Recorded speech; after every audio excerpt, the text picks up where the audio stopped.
সিং দেউতা সিং ৰাজা ধৰণী গজাই গৰু ঢাকনি আপুনি ঐলাকত ফুৰিছে ঐলাকত চাপিছে দিন খাই দিন দেখিছে ৰাতি খাই ৰাতি দেখিছে য'তে আছে তোৰ পৰাই আশীৰ্বাদ কৰক চাৰিমুঠি জীৱৰ যেন নিস্তাৰ হ'ব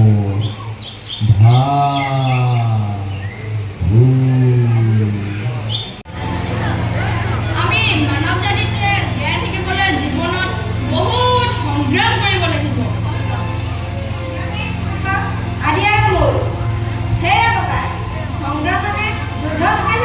কেলে নহয়নো? সেইকাৰণে মোৰ তোৰ লগত কথা পাতি ভাল লাগে। তই কথাবোৰ ভালকৈ বুজি পাৱ।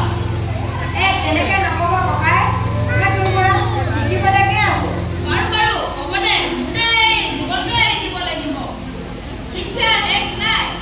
বাৰু এই নহয়, এইটো কি কাঠ? ভাল হ'ব, বৰ ভাল হ'ব। বলি বাৰু মোৰখনকে দিবি, পিছে তোৰ নৈখন লাগিব। পিছে জবন, আজি তোক মই আন এটা কথাই ক'ব খুজিছোঁ। মানুহে জীৱনত জীয়াই থাকিবলৈ কৰা ভিন ভিন সংগ্ৰামৰ অভিজ্ঞতাৰ পৰা জন্ম হয় এদিন বিশ্বাস অবিশ্বাসৰ।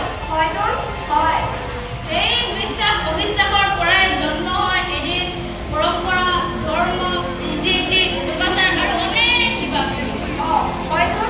চাচোন তই আমাৰ সোণোৱাল কছাৰী সমাজখন ইমান সুন্দৰকৈ সজোৱা। জীৱনত সংগ্ৰাম কৰি গুৰুজনাই আমাৰ সমাজখন গঢ়িবলৈ যাওঁতে কম বিপদত পৰা নাছিল নে?